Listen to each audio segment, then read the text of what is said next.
오늘 은혜 받으실 말씀은 데살로니가 전서 1장 10절의 말씀입니다.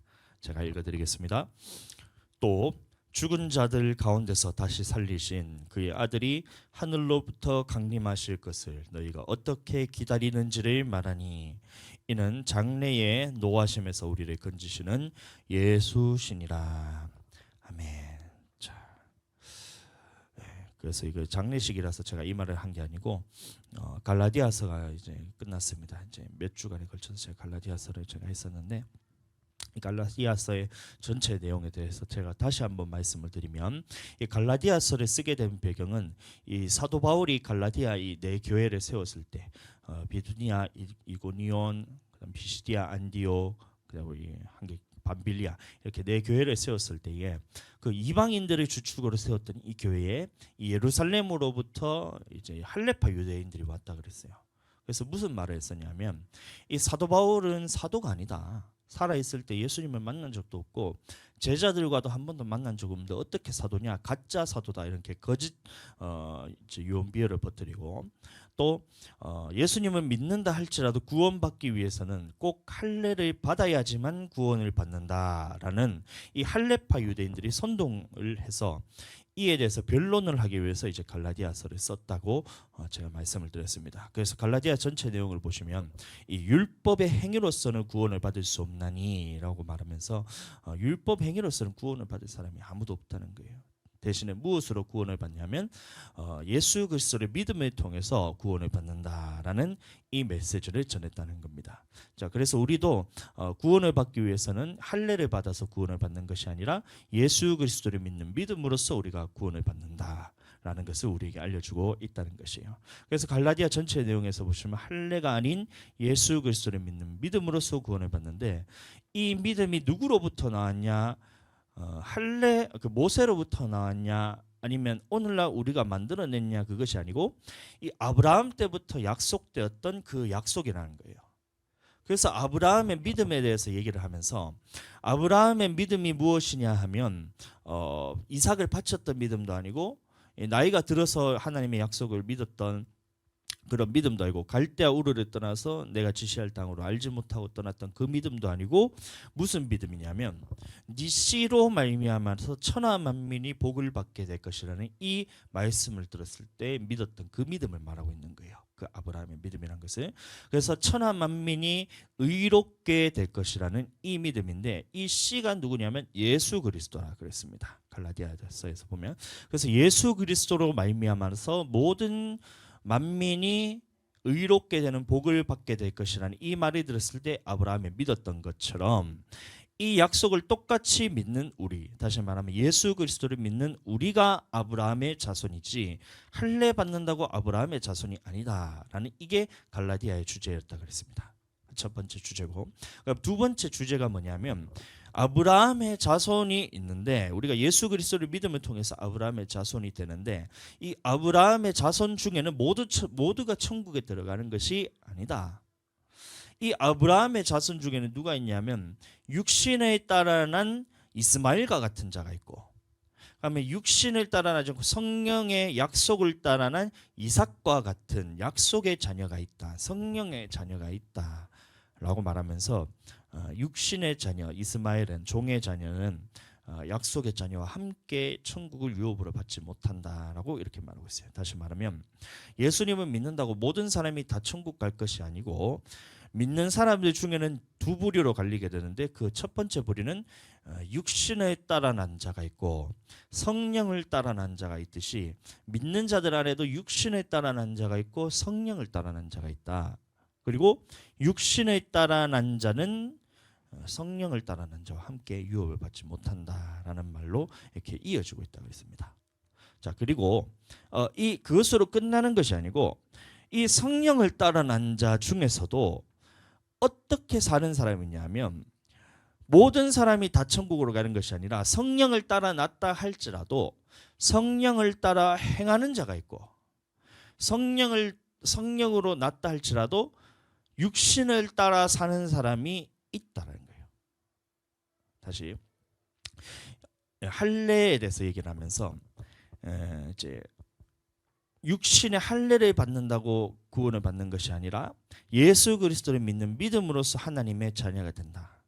하나님의 자녀 중에는 육신으로 따라난 자녀가 있고 성령으로 따라난 자녀가 있다. 그러면 성령으로 따라난 자녀에는 성령으로 따라 사는 사람이 있고 성령으로 난 자녀 중에 그럼에도 불구하고 육신에 끌려서 사는 사람이 있다. 그런데 육신으로 심는 사람은 어떻게 되냐? 마지막 때에 육신으로부터 썩어질 것을 거두고 성령으로 심는 자는 성령으로부터 영생을 거두게 될 것이다. 그러니 너희가 어떻게 살아야 되겠냐? 당연히 성령 충만함으로써 성령을 따라 행하면서 살아야 되는 것이다 라는 것이 이게 바로 이 갈라디아 전체 내용이라고 제가 말씀을 드렸습니다. 자, 그래서 갈라디아서는 끝났고 갈라디아서가 쓰여진 시기에 대해서 제가 말씀을 드리면 이것은 두 가지 이론이 있습니다. 두 가지 이론이 있는데 이 첫 번째는 북부 갈라디아서라는 게 있어요. 좀 어려우니까 제가 그냥 간단하게 설명하고 넘어가겠습니다. 또 다른 하나는 남부 갈라디아설이 있는데 이 둘의 가장 큰 차이는 무엇이냐면 이 갈라디아 1장 18절의 이 말씀을 어떻게 해석하느냐에 따라서 이제 발생하는 것이에요. 읽어드리겠습니다. 그 후 3년 만에 내가 게바를 방문하려고 예루살렘에 올라가서 그와 함께 15일을 머무는 동안 이 말을 하고 있어요. 자, 그래서 이 말에 대한 해석을 바울이 베드로를 만나기 위해서 예루살렘을 방문했다라는 이 말을 두고 북부설은 뭐냐면 이 사도 바울이 1차 전도 여행 때는 예루살렘을 방문한 적이 없다. 그러니까 갈라디아서가 이제 그 사도 바울이 예루살렘을 방문했을 때는 3차 여행 때 방문했었으니까 그때 쓰여졌을 것이다라고 말하면서 갈라디아서를 굉장히 쓰여진 시기를 늦게 보고 있어요. 자, 근데 반대로 남부설은 이 바울이 이미 예루살렘을 방문했었기 때문에 1차 여행 직후에 안디옥에서 썼을 것이다라는 것이 이 갈라디아서가 쓰여졌을 것이다라고 말하면서 갈라디아서가 그러면 어떻게 되면 제일 먼저 쓰여진 서신이 갈라디아서다 이렇게 주장하는 것이고, 북부 갈라디아서는 갈라디아서가 제일 거의 나중에 3차 여행 때 쓰여졌을 것이다라고 보는 것인데 옛날에는 이제 북부 갈라디아서를 쓰는 사람 그렇게 믿는 사람들이 많았지만 이제 오늘날에는 이제 남부 갈라디아서를 이제 많은 지지를 얻고 있습니다. 왜냐하면 이 바울이 1차 여행하기 전에 이미 예루살렘을 2번이나 방문한 적이 있다고 성경이 기록하고 있거든요. 이제 사도행전 보시면 제가 읽어드리겠습니다. 제자들이 각각 그 힘대로 유대에 사는 형제들에게 부조를 보내기로 작정하고 이를 실행해서 바나바와 사울의 손으로 장로들에게 보내니라. 그래서 이 장로들에게 보낸다 했을 때 그게 어디냐면 이 예루살렘에 이제 부조를 보낼 때 누구의 손을 통해서 보냈냐면 사도 바울을 보냈다는 거예요. 자, 그래서 이 장면이 어떤 장면이냐면 이 아가보라는 어떤 한 사람이 성령의 감동으로서 예루살렘에 큰 흉년이 있을 것이다 이렇게 예언을 합니다. 그 예언을 하고 이제 글라우디아 총독 때 예루살렘에 실제로 큰 흉년이 있었을 때에 이 안디옥 교회들이 이제 성도들이 헌금을 다 모아서 이 흉년이 들었던 그 예루살렘으로 이제 연보를 이렇게 보내는 거예요. 그때 보낼 때 바나바와 바울의 손을 통해서 이제 예루살렘을 보냈기 때문에 이를 보면 이제 이때 예루살렘을 한번 방문했고, 두 번째는 이제 할례 논쟁이 있었을 때 이제 바나바와 함께 예루살렘의 공의회를 참석하기 위해서 이 베드로와 함께 바울이 또 예루살렘을 방문했고, 자, 그러면 갈라디아 1장 18절의 말씀도 이 바울이 회심한 후에 3년째 되는 해에 베드로를 만나기 위해서 예루살렘을 방문했다라고 기록한 것을 봐서 갈라디아서가 3차 여행 때 쓰였다는 것은 맞지 않고 이미 3차 여행 때는 또 이제 할례 문제가 이미 다 해결이 되었잖아요. 그러니까 예루살렘 공의회에서 이제 다 정리가 되었기 때문에 굳이 할례파 유대인들이 갈라디아 교회까지 와서 할례를 주장할 필요가 없었다라는 이 점을 보면 이 갈라디아 쓰였을 때는 이제 일찍 쓰였다. 그 이제 남부 갈라디아서이 맞다. 이거 제가 이제 얘기를 드립니다. 제가 왜 이 얘기를 하냐면 이제 오늘부터 다루게 될 이 데살로니가 전서를 이제 함께 나누기 위해서 제가 이 갈라디아서에 대해서 조금 배경 설명을 제가 조금 드렸습니다. 자, 많은 사람들이 이게 데살로니가 전서를 신약 성서 중에 가장 먼저 기록이 되었다라고 말하는데 왜 그러냐면 이거는 이제 북부 갈라디아서를 자기들이 이제 이제 믿기 때문에 그런 얘기가 나옵니다. 그러나 앞서 설명드렸듯이 갈라디아서는 가장 먼저 쓰여진 책이고 이제 두 번째로 쓰여진 책이 바로 이 데살로니가 전서입니다. 자, 그래서 이 부분에서 제가 다시 한번 말씀드리면 갈라디아서가 오래 늦게 쓰여진 것이 아니라 이미 예루살렘을 사도 바울이 방문했던 것이 두세 차례가 있었기 때문에 이제 굳이 늦게 썼다고 얘기할 필요가 없고 또 이제 할례에 대해서 주장하는 사람들에서 변론을 할 필요가 없었잖아요. 그 3차 행졌으면 그렇기 때문에 갈라디아서는 이제 일찍 쓰였고 남부 갈라디아서이 맞다라고 제가 다시 말씀을 드리고 그렇다면 갈라디아서가 제일 먼저 신약 성서 중에 쓰였다라는 것을 저희는 그렇게 이제 믿고 있습니다. 두 번째로 쓰여진 책이 바로 이제 데살로니가 전서예요. 자, 사도행전 15장 40절 자, 읽어드리겠습니다. 자, 바울은 신라를 택한 후에 형제들에게 주의 은혜를 부탁함을 받고 떠나. 이게 뭐냐면 1차 여행이 다 끝나고 난 다음에 갈라디아 지방을 다 돌아보고 바울과 신라를 택한 후에 이제 형제들에게 그 갈라디아 교회에 대해서 이제 부탁함을 받고 그 다음에 이제 여기서 갈라디아 교회에다가 편지를 쓰고 이제 2차 여행을 준비하는 그 시점이라는 거예요. 여기가 바로 갈라디아를 쓴 시점인데 이 15장 다음에 나오는 16장에서 18장은 이 사도 바울이 2차 전도 여행에 대한 기록이 나오고 있습니다.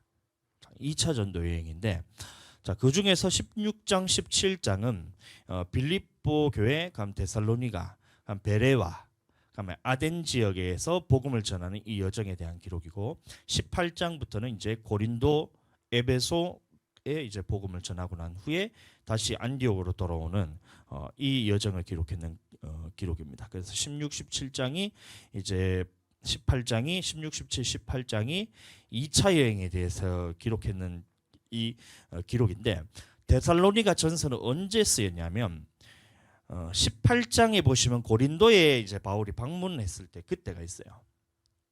빌립보, 데살로니가, 베레아, 그다음에 아덴 지역을 거쳐서 여기를 한 바퀴 돌고 난 다음에 아덴에서 다시 제자들과 떠나서 헤어지고 난 다음에 바울이 어디로 가냐면 고린도 지방으로 가는데 거기서 이제 데살로니가에 편지를 씁니다.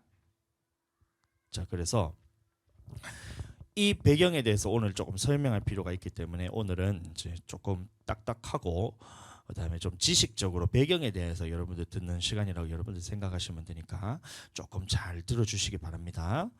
자, 제가 말씀드리겠습니다. 바울이 예루살렘의 이제 갈라디아 교회에 대한 그런 할례 문제에 대해서 보고를 하고 다시 갈라디아로 돌아오기까지는 14개월이라는 기간이 걸렸어요. 요즘에는 비행기 타고 갔다 오면 되지만 이때는 다 걸어서 가잖아요. 그래서 이제 80km, 88km 정도 되는 이제 그 거리를 왔다 갔다 하면서 이제 그런 문제를 처리하고 또 여러 가지 또 이제 상황들이 있으니까 다시 예루살렘에서 갈라디아로 돌아오기까지 14개월이라는 기간이 걸렸다는 거예요. 그러면 갈라디아 교회는 바울이 세워놓고 바울이 떠났잖아요. 그러면 어떻게 돼요? 교회가 지도자가 없이 1년 2개월이라는 이 시간을 지도자가 없이 교회들이 그냥 버텨야 되는 겁니다. 그런데 아무런 일도 없었으면 괜찮은데 그 과정 가운데서 할례파 유대인들이 할례 받아야 구원받는다고 사도 바울은 사도가 아니다 그러고 교회 지도자에 대해서 계속해서 공격을 하는데 이것이 어떻게 교회가 버틸 수 있었을까요? 이건 거예요. 그때에 갈라디아 교회에는 그 유대인들이 와서 미혹했지만 살아남을 수 있었던 그 이유가 있었는데 그게 뭐냐면 사도행전 16장 1절 말씀 보겠습니다. 바울이 더베와 루스드라에도 이름에 거기 디모데라 하는 제자가 있으니 그 어머니는 믿는 유대 여자요 아버지는 헬라인이라 이래 말하고 있어요. 그러면 루스드라 교회에서 이 교회가 버티고 있을 수 있었던 이유가 무엇이었냐면 사도 바울이 이 루스드라 교회를 세웠을 때에 누군가 한 사람을 세워두고 왔다는 거예요. 제자를 세우고 왔다는 겁니다. 그게 누구냐면 여기서 말하는 디모데라 말하고 있어요. 그래서 이 디모데가 훗날 교회의 감독자가 되어서 이 바울로부터 디모데 후서, 디모데 전서 이런 것들을 받는 그런 목회자가 되는데 또 한 사람이 누구냐면 비시디아 안디옥에는 디도라는 청년이 하나 있었어요.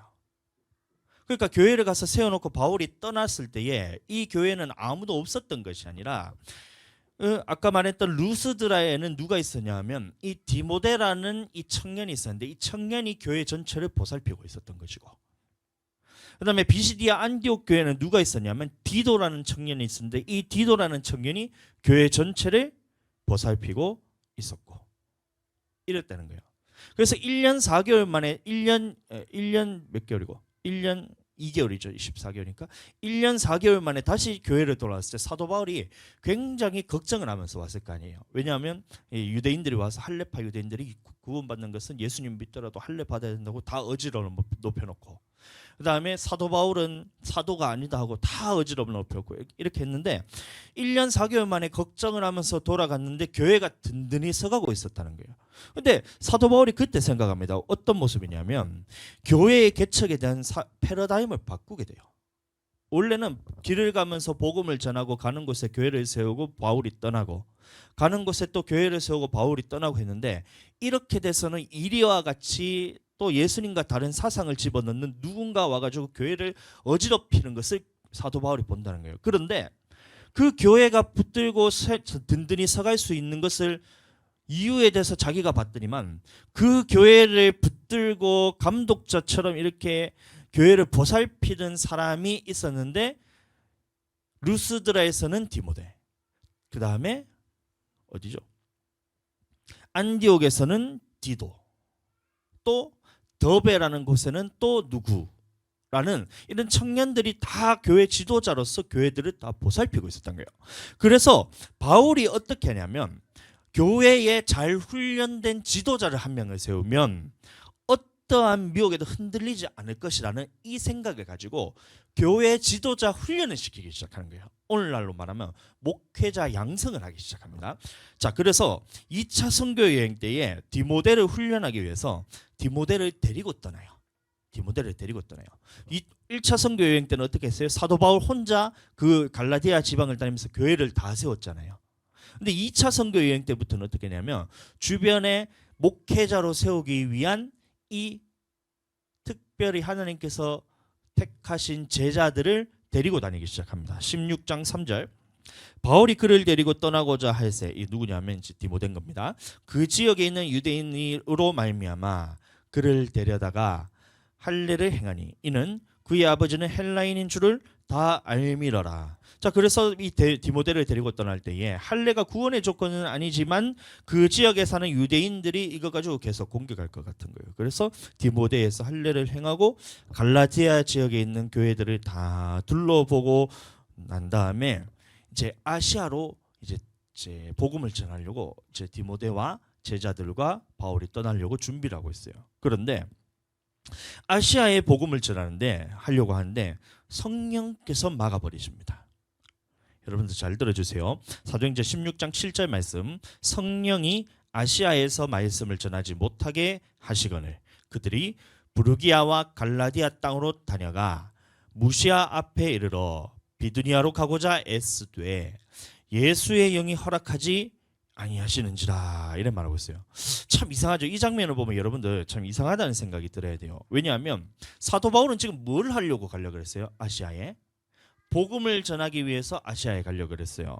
또 비두니아를 왜 가려고 그랬어요?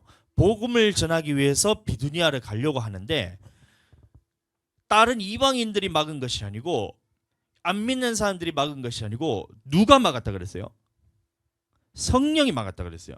성령님이 복음을 전하려면 옆에서 도와주셔야 되고, 우리가 복음을 전하려면 예수님이 옆에서 도와주셔야 되는데 복음을 전하는 것을 막는 것이 누구냐면 성령님이라 그랬어요. 복음을 전하는 것을 막는 것이 성령님이고 복음을 전하는 것을 막는 것이 예수의 영이 막았다 그랬어요. 성경이 이렇게 말하고 있어요. 근데 왜 그러냐면 아시아의 복음을 전하는 것은 또 비두니아의 복음을 전하는 것은 사도 바울의 뜻이었는데 하나님이 계획하신 뜻은 이거보다 훨씬 더 컸다는 거예요. 그러면 아시아에 가지 못하게 하고 뒤에 있는 사도 바울이 있었던 이 일들을 보면 하나님이 복음을 전하는 것보다 훨씬 더 크게 생각하고 있는 이 일들이 무엇인가에 대해서 우리가 알 수가 있다는 겁니다. 자, 그때 드로아에서 바울에게 환상이 보입니다. 비두니아에 가려고 했는데 막으시고 이 드로아에 있을 때 사도 바울에게 환상이 보입니다. 어떤 환상이냐면 제가 읽어드리겠습니다. 16장 9절에서 10절. 밤에 환상이 바울에게 보이니 마게도냐 한 사람 하나가 서서 그에게 청하여 이르되 마게도냐로 건너와서 우리를 도우라 하거늘. 바울이 그 환상을 보았을 때 우리가 곧 마게도냐로 떠나가기를 힘쓰니 이는 하나님이 저 사람들에게 복음을 전하라고 우리를 부르신 줄로 인정함이로라. 하나님께서는 사도 바울은 어떻게 생각하냐면 내가 아시아로 가고 비두니아로 가서 복음을 전하기를 원했는데 하나님은 이 아시아에 가지 말고 비두니아에 가지 말고 어디에서 복음을 전하기를 원했냐면 마게도냐라는 곳에 가서 복음을 전하기를 원했다는 거예요. 그래서 바울이 환상 가운데 마게도냐로 가기로 인정하고 마게도냐로 이제 길을 이제 채별해서 떠나서 도착한 곳이 어디냐면 빌립보입니다. 빌립보. 16장 12절 말씀. 거기서 빌립보에 이르니 이는 마게도냐 지방의 첫 성요 또 로마의 식민지라. 이 성에서 수일을 유하다가 이런 말하고 있어요. 이 47년에 어떤 일이 있었냐면 이 로마 행정구역을 정하는 거예요. 로마 행정구역을 정하는데 이 빌립보는 로마 행정구역이 원래는 아니었어요. 원래 행정구역이 아니었는데 이때 여러분들이 줄리우스 시저, 줄리우스 가이사르가 맹시저입니다. 이 율리우스 시저라는 이 황제가 암살당하고 그 군인들이 서로 이제 딱 붙었을 때에 누가 이기게 되냐면 글라우디고가 이기게 되는 거예요. 그래서 그 군대가 이 이제 빌립보 지방을 어떻게 할까 이렇게 했을 때 빌립보 지방 스스로가 어떻게 했냐면 스스로 이 로마의 15번째로 행정 도시가 되기를 원하면서 로마의 예속이 돼버려요. 빌립보 지방이. 자, 이거는 어려우니까 몰라도 되는 내용이니까 그냥 넘어가세요. 자, 이 빌립보 지역 사람들은 그래서 이 황제에 대해서 열렬히 추종하는 사람들이었어요. 그리고 스스로도 헬러어가 아니라 로마 라틴어를 공용어로 삼고 로마 화폐를 사용하고 로마 양식의 건물을 짓고 로마 옷을 입고 다니면서 로마인처럼 이제 행세하면서 다녔다는 거예요. 자, 이런 와중에 49년도에 글라우디오가 칙령을 하나 내립니다. 무슨 칙령이냐면 모든 유대인은 로마에 거주할 수 없다라는 이 칙령을 내려버려요. 자, 그래서 온 로마의 행정구역이었던 15개 지방에 있던 유대인들이 다 그 거처를 떠나서 쫓겨나게 됩니다. 그럼 빌립보는 어떻게 돼요? 빌립보는 원래 로마의 행정구역은 아니었지만 로마의 행정구역으로 편입되기를 원했고 그 다음에 스스로 로마 사람들처럼 이렇게 하면서 다니면서 자기들이 로마의 행정구역을 스스로 여기니까 어떻게 돼요? 그 지역에 있던 모든 유대인들을 빌립보 지방에서 다 쫓아내버리는 거예요. 그러면 어떻게 되겠어요?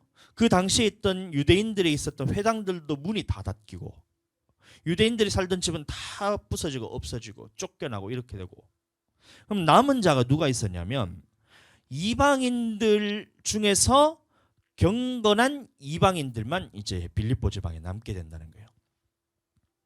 자, 잘 들어보세요. 이방인이지만 유대인들은 원래 이스라엘 민족이 유대인이잖아요. 그런데 경건한 이방인이라는 말은 뭐냐면 이방인이지만 유대인에 입교했던 몇 명만이 하나님을 섬기기 위해서 입교했던 몇 명만이 빌립보 지방에 남아 있었다는 겁니다. 그런데 하나님의 환상 가운데 사도 바울에게 어디로 가라고 했어요? 마게도냐라 그랬는데 마게도냐에 있는 첫 지방이었던 빌립보로 하나님께서 가게 하시기 위해서 아시아에서 복음을 전하는 것을 막으시고 빌립보로 가서 이제 복음을 전하는데 거기서 누구를 만나냐면 자 16장 13절 말씀부터 제가 차근차근 또 읽어드리겠습니다. 자 안식일에 우리가 기도할 곳이 있을까 하여 문 밖 강가에 나가 거기 앉아서 모인 여자들에게 말하는데 이런 말하고 있어요. 자, 빌립보 지방이 어떻게 됐다 했어요? 유대인들이 다 추방되고 난 다음에 회당의 문을 다 닫아버렸다 했잖아요. 그럼 유대 전통에는 어떻게 되냐면 이 회당에서 원래 모여서 하나님께 예배해야 되는데 회당 문이 닫히면 강가에 모여서 하나님을 이제 예배하고 나누도록 되어 있어요. 모이기로 되어 있었어요. 그래서 사도 바울이 그걸 알았던 거예요. 그래서 빌립보 지방에 갔더니만 회당 문들이 다 닫혀 있는 거예요. 회당 문들이 다 닫혀 있으니까 이제 어디로 가냐면 강가로 가면 이제 분명히 이제 유대인들이 있을 것이다. 하나님을 믿는 유대인들이 있을 것이다. 이제 이방인이지만 하나님의 유대교 신자가 분명히 있을 것이다고 그 강가로 이제 가는 거예요. 근데 보시면 16장 13절에 보시면 안식일에 우리가 기도할 곳이 있을까 하여 이래 말하고 있어요.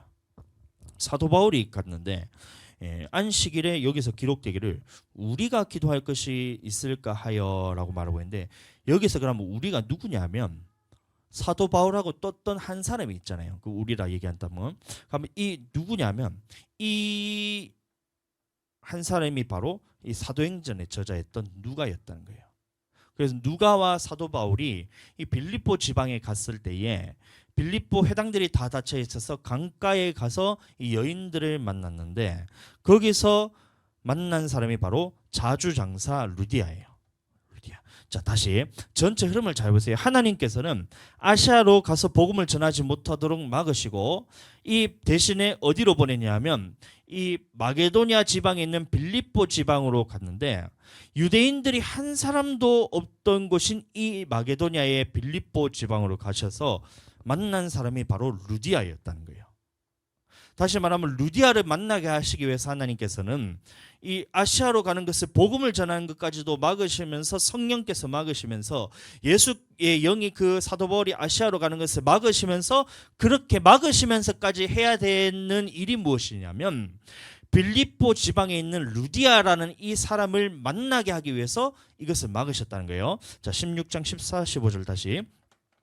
두아디에라 시에 있는 자색옥감 장사로서 하나님의 섬기는 루디아라는 한 여자가, 이 사람은 이방인입니다, 말을 듣고 있을 때 주께서 그 마음을 열어 바울의 말을 따르게 하신지라. 그와 그 집이 다 침례를 받고 우리에게 청하여 이르되 만일 나를 주 믿는 자로 알거든 내 집에 들어와 유하라 하고 강권하여 머물게 하니라. 자, 그렇게 해서 이 빌립보 지역에 있는 루디아를 만났을 때에 루디아가 어떻게 했냐면 자신의 집을 내어주고 이 집을 통해서 빌립보 교회가 세워집니다. 자, 그러니까 초대교회에 건물이 없었다, 교회 건축물이 없었다 이렇게 생각하는 것은 여러분들 그거는 단편적으로 보고 이것을 편협된 사고방식으로 보는 거예요. 왜 교회가 없었고 왜 건물이 없었냐면 핍박을 통해서 교회 문을 다 닫아버렸기 때문에, 회당 문을 닫아버렸기 때문에 교회가 없었던 것이지, 그래서 하나님께서 아시아의 복음을 전하지 못하게 하면서까지 이 빌립보 지역에 가서 루디아를 만나게 했던 것이 뭐냐면, 그 이유가 뭐냐면 이 지역에 교회를 세우기 위해서 하나님께서 그 복음을 전하지 못하도록 막았다는 거예요. 그러니까 루디아 집을 통해서 하나님께서 교회 성전을 삼으셨는데 오늘날 우리도 마찬가지예요. 넓은 마음 교회를 국가 단위로 누군가 핍박을 해가지고 교회 문에 못질해가 박아버리면 그러면 어떻게 해야 돼요? 우리는 제일 먼저 기도하는 처소가 없어졌잖아요. 그러면 기도하는 처소를 찾기 위해서 강가로 가든지 아니면 어떤 사람의 집을 택해서 그곳을 교회로 삼아서 거기서 모여야 되는 거예요. 이랬다는 거예요. 그러니까 교회 국가 단위로 어떤 이 유대인들의 회당, 오늘날로 말하면 이 성전, 교회에 대해서 문을 닫아버렸을 때는 사도 바울이 제일 먼저 빌립보 지방에 가서 했던 일이 뭐냐면 기도하기 위해서 회당을 찾았는데 회당이 없어서 이 강가로 가가지고 믿는 자들이 모였던 그 기도의 처소를 참기 위해서 그곳으로 갔다는 거예요. 그리고 루디아에게도 말하기를 우리가 기도할 처소를 얻기 위해서 우리가 왔는데 너희 집을 내달라 했을 때 루디아는 어떻게 했냐면 자기 집을 기도의 처소로서 내어주고 교회로서 내어줬다는 겁니다. 그러니까 오늘날도 억지로 문을 닫게 한다면 어쩔 수 없이 기도하는 처소로서 집에서 예배드리는 것은 되지만, 아무 때나 아무 곳에서나 집이나 교회나 아무 곳에서나 예배드리고 아무 곳에서나 하나님께서 만나신다 생각하고 온라인으로 예배드리고 아무 곳에서나 기도할 때 하나님께서 다 들으신다 이래 생각하는 것은 성경적으로 맞지 않다는 거예요. 사도 바울도 어떻게 했냐면 그 지역에 들어가자마자 가장 먼저 했던 것이 뭐냐면 기도하기 위해서 회당을 찾았고, 회당이 없다면 기도하기 위해서 처소를 찾았고, 이 처소가 없다면 기도하기 위해서 어떤 집을 택하여서 그 집을 교회로 삼으셨어요. 그러니까 다시 말하면 성령이 아시아에서 복음을 전하지 못하게 막고, 그다음에 예수의 영이 그것에서 복음을 전하지 못하도록 막았다는 말은 뭐냐면, 이것보다 더 중요한 일이 있는데 아시아에서 복음을 전하고 비두니아에서 복음을 전하는 일보다 더 중요한 일이 있는데, 그것이 뭐냐면 이 빌립보라는 지역에 가서 루디아의 집에 가서 그곳에 교회를 세우는 것이 더 중요한 일이었다라고 말한 거예요. 오늘날도 마찬가지입니다. 우리가 길거리 가면서 복음을 전하면서 노방전도 하고 사람을 만나면서 전도하면서 이렇게 우리가 이제 물론 전도를 해야 됩니다. 그런데 이것보다 훨씬 더 중요한 일인데, 그것이 뭐냐면 그곳에 가서 교회를 세우는 일이 더 중요한 일이라고 오늘 우리가 말하고 있는 거예요. 자, 그래서 이 빌립보에 갔을 때 이 빌립보에서 어떤 일이 있었냐면 바울이 이 귀신 들린 여종을 하나 만납니다. 이 귀신이 아주 점을 잘 쳐요.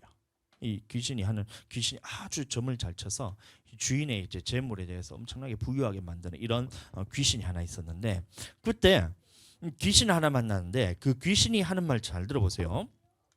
사도행전 16장 17절 말씀 제가 읽어드리겠습니다.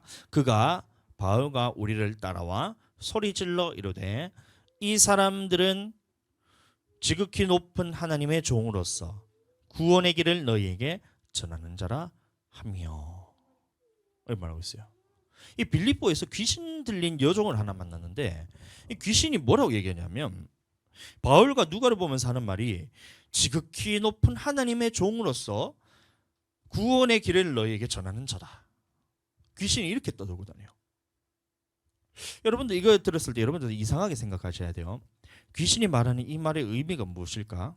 이 표면적으로 봤을 때는 야, 바울이 하나님의 높은 종, 누가가 하나님의 종으로서 구원의 길을 너희에게 주는 자라고 이렇게 떠들고 다니는데, 이 귀신이 하는 말을 잘 들어보면 이 말하는 목적이 뭐냐면 이 사도 바울을 감옥에 갇히게 하기 위해서 말하는 거예요. 이 비슷한 장면이 누가복음 4장에도 있었는데, 이 귀신 들린 사람들이 예수님 앞에 다 데리고 왔을 때 예수님이 일일이 다 안수해서 귀신을 쫓아내줍니다. 베드로의 장모님 집에 있었을 때. 그때 귀신이 소리 지르면서 나갈 때 뭐라 했냐면, 보세요. 귀신들이 나가며 소리 질러 이르되 당신은 하나님의 아들이니이다, 이래 얘기하고 있어요. 이 누가 얘기했냐면 예수님을 믿는 사람이 얘기한 게 아니고 귀신 들린 사람이 얘기하고 있어요. 귀신들이. 예수께서 꾸짖으사 그들의 말함을 허락하지 아니하시니, 이런 말하고 있어요. 자, 다시 말하면 이 귀신이 말하는데 당신이 하나님의 아들이니다라고 말하고 있어요. 그럼 귀신이 예수님을 하나님의 아들로 주로 고백하는 거예요? 이게 아니란 거예요. 여러분들 그 말의 중심에 대해서 정확하게 지식으로서 분별할 줄 알아야 되는데, 이 말의 의미는 뭐냐면 하나님의 아들로 고백하는 게 아니고 이 베드로의 장모의 집에 붙들어 놓음으로 인해서 예수님이 다른 곳에서 복음을 전하지 못하게 하기 위해서 이 귀신이 그런 얘기를 하는 거예요. 그래서 예수님이 말함을 허락하지 않으니까 귀신이 떠나서 어디를 가냐면 마을 사람들한테 다 들어갑니다. 그래서 마을 사람들이 어떻게 되냐면 다음 날 와서 역사하기를, 예수님에 나와서 베드로 장모 집에 찾아와서 예수님, 우리를 떠나지 마시옵소서. 예수님, 이곳에 계시면서 나를 떠나지 마시옵소서. 이렇게 예수님이 하시는 그 사역에 대해서 방해를 해버려요. 이 바울이 똑같이 얘기하는 것이 뭐냐면 지극히 높은 하나님의 종으로서 구원의 길을 너희에게 전하는 자래요. 이 누가 얘기했는지 아세요? 귀신이 얘기했는데 여러 나라 이렇게 얘기했는데 사도 바울이 그것을 듣질 않았어요. 지극히 높으신 하나님의 아들로서 구원의 길을 너희에게 전하는 자다. 귀신이 여러 날을 쫓아다니면서 바울에게 쫓아다니면서 귀찮게 하는 거예요. 근데 바울이 봤을 때, 이 중심에 봤을 때 이게 하나님을 높이는 게 아닌 거예요. 여러분들 마찬가지입니다. 하나님을 찬양합니다. 하나님을 높입니다. 이렇게 한다고 해서 여러분들 그것을 굳이 굳들어 듣지 말고 그 중심의 내용에 대해서 한번 보세요. 얼마 전에 어떤 사람이 저한테 얘기하는 거예요. 애기들한테는 목사님, 사모님이라 얘기하면 안 된다는 거예요. 너무 애기 때는 사모님이라 얘기하면 안 된다는 거예요. 너무 애기 때는 사장님이라 얘기하면 안 된다는 거예요. 그 말 잘 들어보세요. 사장님이나 얘기하면 안 된다. 사모님이나 얘기하면 안 된다. 애기들한테는. 그 말은 뭐냐면 애기들한테 질서에 대해서 가르치지 말라는 거예요. 애기들이 목사님, 사모님, 이 영적인 질서에 있어서 목사님은 담임 목사님으로서 목사님이라 해야 되고 사모님은 사모님으로서 사모님이라 해야 돼요. 그래야 애들 앞에서 영적인 질서와 권위가 서는데 너무 아기 때부터 그거를 가르치면 안 된다. 아저씨라 해야 된다. 이모라 해야 된다. 이래 가르치는 거예요. 그 말의 중심이 뭐냐면 아기 때는 질서에 대해서 가르치면 안 된다. 하나님에 대해서 질서가 있잖아요. 하나님께서 보내신 예수 그리스도께서 세우셨던 사도들과 제자들, 그다음에 하나님께서 맡겨주신 감독자들, 그 목사로서의 이 질서에 대해서 세우셨는데 애기들한테는 사모님이라 얘기하면 안 된다라고 딱 하면 그 마음의 중심의 내용이 뭐냐면 질서에 대해서 너는 생각하지 마라. 목사님을 보더라도 아저씨라 해라. 이건 거예요. 누군가 와가지고 교회 와가지고 저보고 아저씨 이래 되는 거예요. 삼촌 이래 되는 거예요. 그렇게 돼서 하나 둘 그렇게 해서 받아들이는 거 그래 들어도 제가 그거 가지고 뭐 지옥 가고 천국 갈 문제는 아니지만 그렇게 해서 교회에 들어와서 모든 사람들이 많은 사람들이 그런 모습들을 보면 어떻게 되냐면 교회 질서가 파괴돼 버립니다. 그러면 이 담임 목사의 권위가 딱 떨어져 버리는 순간 하나님의 강단에서 선포되는 이 말씀이 하나님의 말씀이 아닌 사람의 말이 돼 버려요. 하나님의 권위로서 이 강대상에 설 때는 저는 목숨을 걸고 서는 거예요. 하나님의 말씀과 다른 말을 하면 나는 이 영혼들이 멸망을 받잖아요. 하나님과 다른 말이기 때문에. 그러면 이 영혼들의 책임에 대해서, 영혼들의 지옥 가는 그 책임에 대해서 하나님께서 누구에 대해서 물으시냐면 저에 대해서 물으시는 거예요. 그래서 말씀을 전할 때 이 강대상에 올라와서 선포할 때는 생명의 말씀으로서 하나님의 말씀으로만 전하고 나 또한 생명을 다해서 이 말씀을 전하는데 듣는 사람이 그 질서에 대해서 딱 파괴시켜 버리잖아요. 목사님이 아니라 아저씨가 전하는 말이네. 삼촌이 전하는 말이네.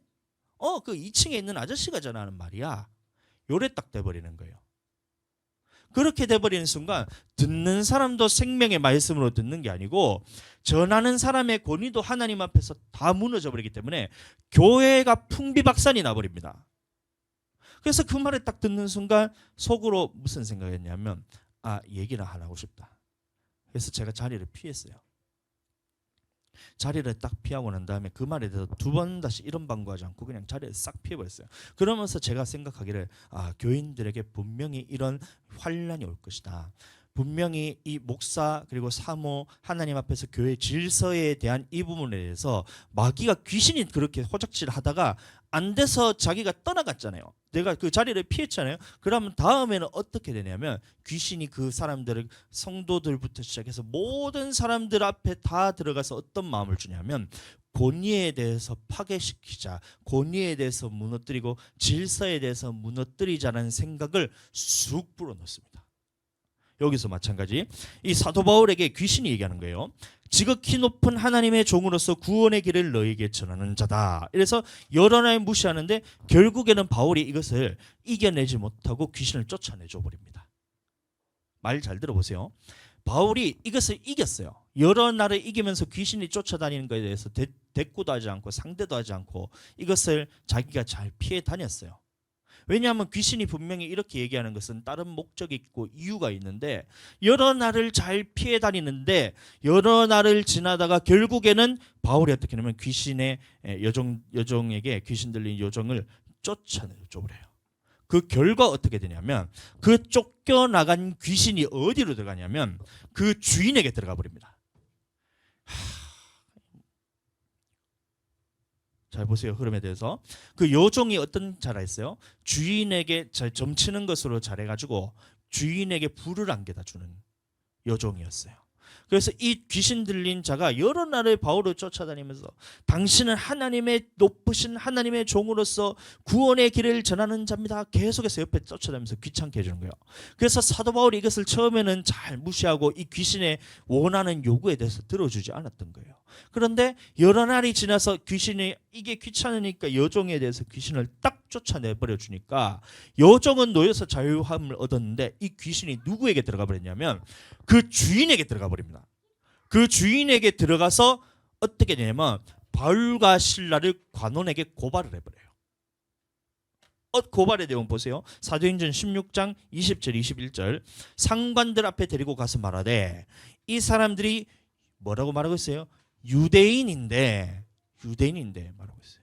유대인들이 아까 뭐라고 했어요? 빌립보 로마 전 지역에서 다 쫓아내버렸는데 거주하지 못하라고 했는데 이 사람들이 유대인인데 우리 성을 요란하게 하여 로마 사람인 우리가 받지도 못하고 행하지도 못한 풍속을 전한다 하거늘 이래 말하고 있어요. 다시 말하면 귀신이 계속해서 바울과 실라를 쫓아다니면서 너 하나님의 높으신 지극히 높으신 하나님의 종이고 네가 지금 구원의 길을 전하고 있다라고 이렇게 쫓아내면서 귀찮게 했던 이유는 뭐냐면 바울과 실라가 이 부분에 대해서 내가 상관해서 딱 부딪히는 순간 내가 바울과 실라를 감옥에 집어넣기 위해서 그렇게 쫓아다녔던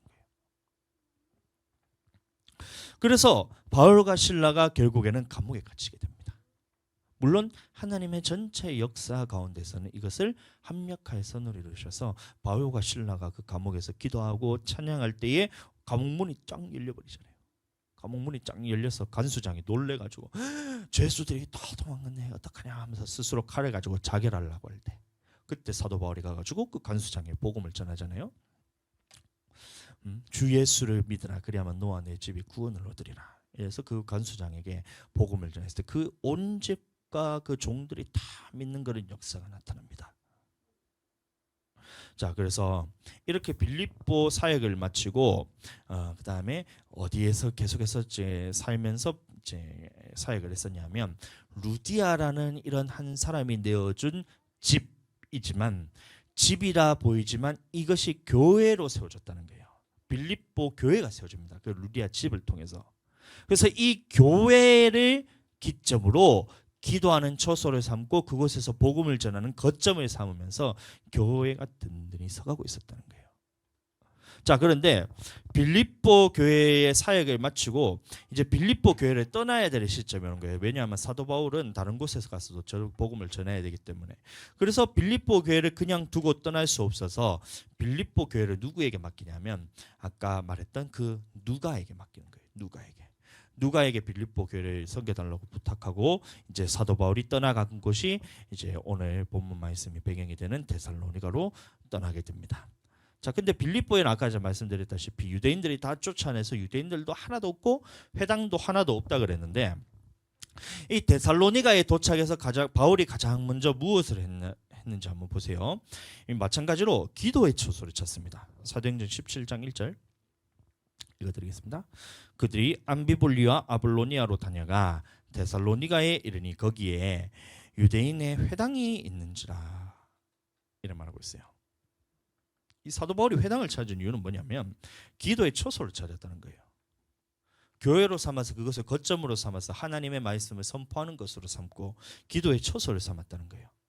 그래서 회당이 있어서 데살로니가에는 다행히 이게 로마의 행정구역이 아니었기 때문에 이 회당이 있었습니다.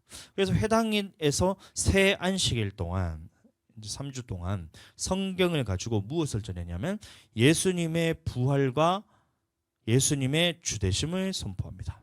사도행전 17장 3절 뜻을 풀어 그리스도가 해를 받고 죽은 자 가운데서 다시 살아날 것을 증언하고 이르되 내가 너에게 전하는 이 예수가 곧 그리스도라 하니 이런 말하고 있어요.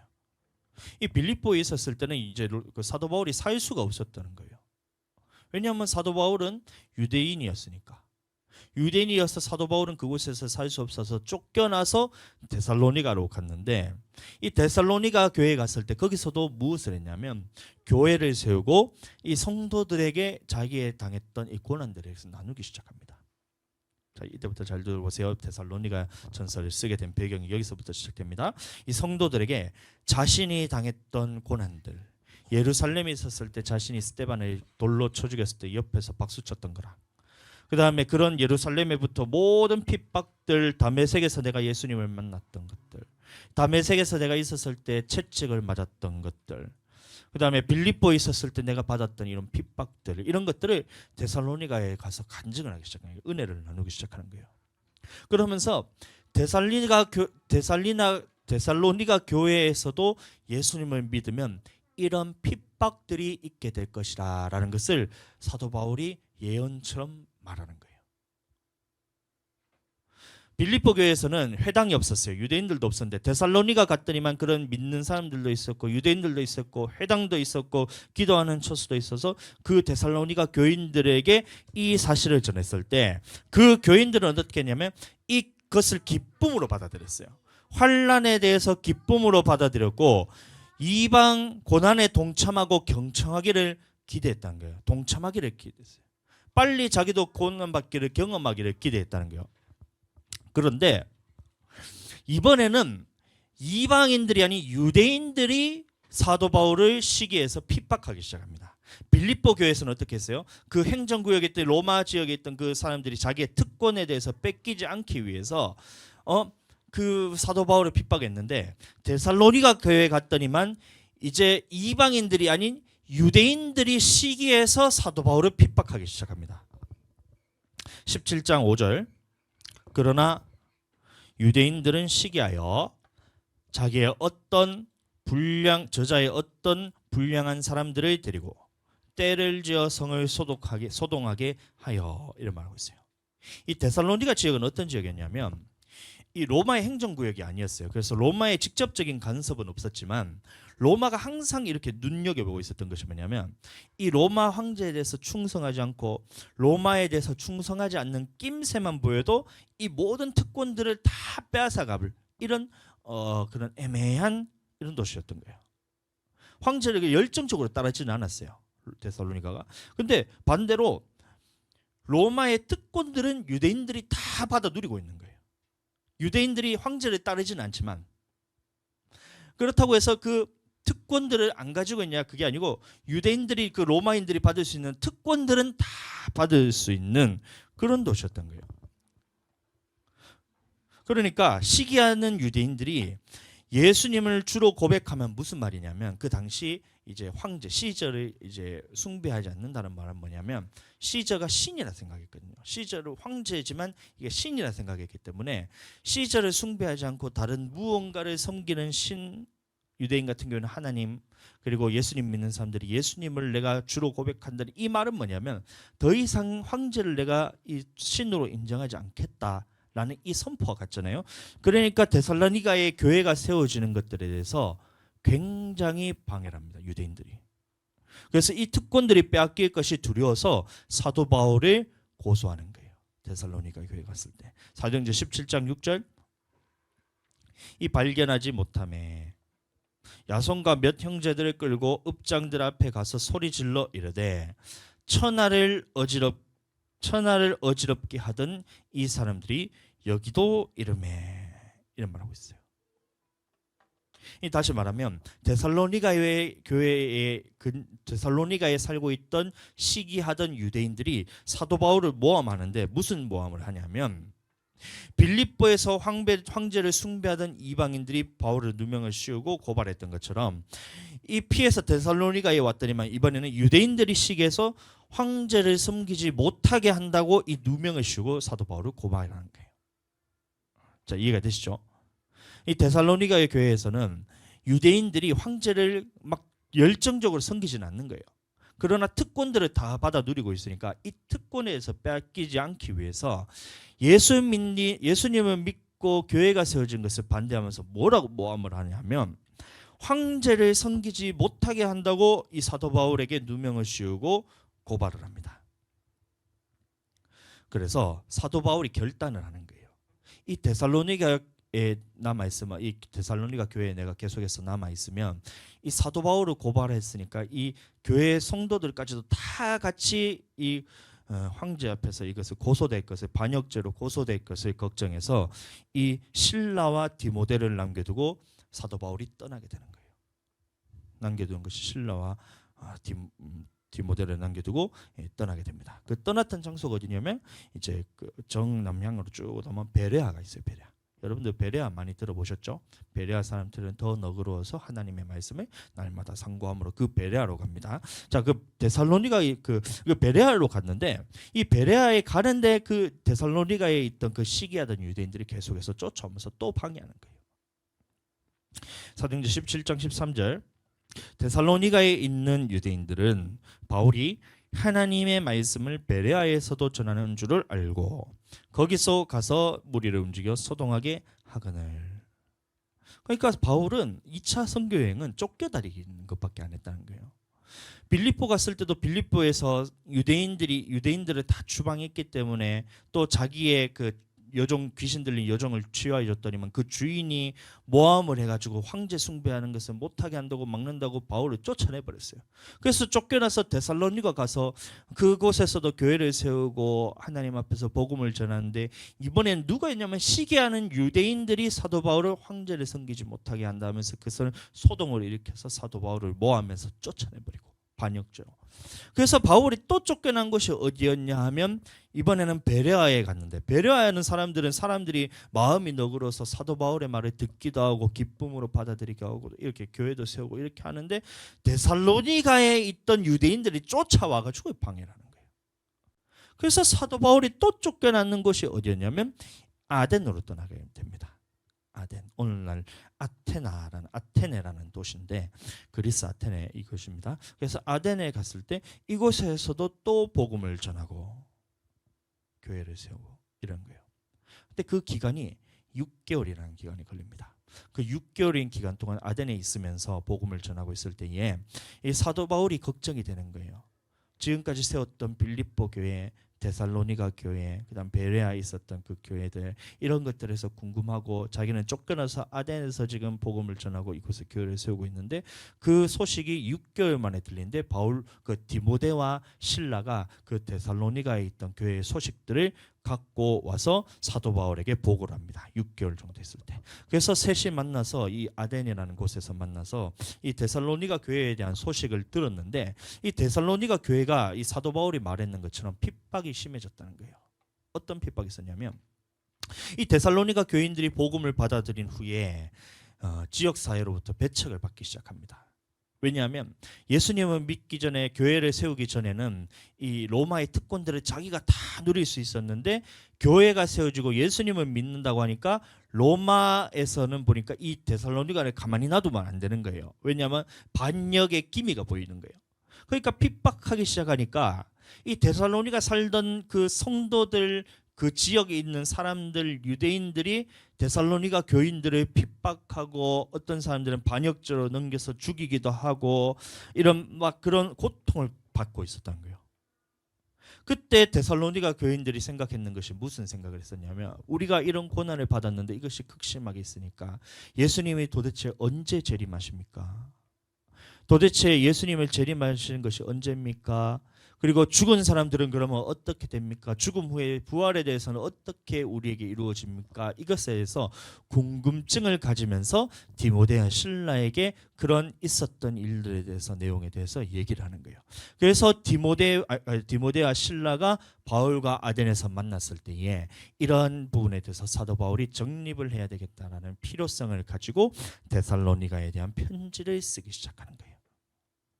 자, 오늘 굉장히 길겠지만 스토리로 쭉 해서 한 번에 지금 얘기했기 때문에 여러분들 한 번에 다 못 알아들으세요. 그래서 여러분들 이 말씀에 대해서 다음에 또 듣고 제가 또 다음에 또 하고 또 얘기해 드릴 테니까 자 그거에 대해서 여러분 듣다 보면 갈라디아서 지금 보면 여러분들 똥 하면 뿅 갈라디아에게만 딱 알아지듯이 데살로니가도 그래 될 겁니다. 지금 배경에 대해서 쭉 설명해 줬던 거예요. 그래서 한마디로 얘기하면 뭐냐면 이 데살로니가 교회에서 핍박을 받고 있었는데 죽은 사람들도 있고 부활에 대해서 어떤 사람들이 궁금증을 갖고 있었는데 이 부분에 대해서 사도 바울이 이 해답을 주기 위해서 썼던 편지가 바로 데살로니가라는 거예요. 그래서 아덴에서 떠나서 누구냐 실라와 디모데는 다시 데살로니가와 저기 베레아로 빌립보로 다시 보내고 사도 바울은 그곳으로 갈 수가 없으니까 어디로 떠나냐면 고린도로 떠나게 됩니다. 고린도로 떠나서 고린도에 도착해서 데살로니가 교회에 편지를 썼던 것이 바로 이 데살로니가 전서입니다. 그래서 다음 주부터는 이 데살로니가 전서가 도대체 어떤 내용이 담겼냐, 죽음 후에 부활이 무엇이냐, 예수님은 도대체 언제 재림하시냐, 예수님이 재림하시는 것이 빠르냐 늦느냐 이것 때문에 또 문제가 생겨요. 그래서 그 사람들이 그 편지를 받고 났을 때 예수님이 곧 재림하신다, 우리는 그 하나님 앞에서 우리가 기쁨으로써 그 고난을 받아들이자니까 사람들이 또 어떤 일이 생겼냐면, 야, 예수님이 곧 재림하시면 나는 이제 일 안 해도 되네, 나는 그러면 놀고 먹어도 예수님이 오시면 괜찮네 이러면서 그럼 이제 게으르고 나태하는 장면이 있어요. 그래서 이제 사도 바울이 다시 썼는 편지가 베드로 후서고, 자 그래서 베드로 전서에 대해서 다음에서 다룰 때에 여러분들 오늘 들었던 이 말씀 잘 생각하시면서 다른 거 뭐 여러분들 기억 안 하셔도 되고 부활과 그 고난 받고 죽었던 사람들, 그다음에 이 부활에 대한 그런 문제, 그다음에 고난 받았을 때 이 고난이 그 너무 극심해서 이것이 언제 끝나나 해서 예수님이 재림이 언제입니까 묻는 이 부분에 대해서 얘기를 이제 그 데살로니가 성도들이 물었을 때 사도 바울이 그에 대한 대답을 위해서 이제 썼던 편지가 바로 데살로니가 전서다. 이해가 되시죠? 자, 어려우면 다음에 또 들으시면 되고, 자, 오늘은 이렇게 오늘 전체적인 내용에 대해서 개관하듯이 제가 말씀을 한번 쭉 읊어드렸습니다. 자, 이 시간 우리 기도할 때 기도하겠습니다.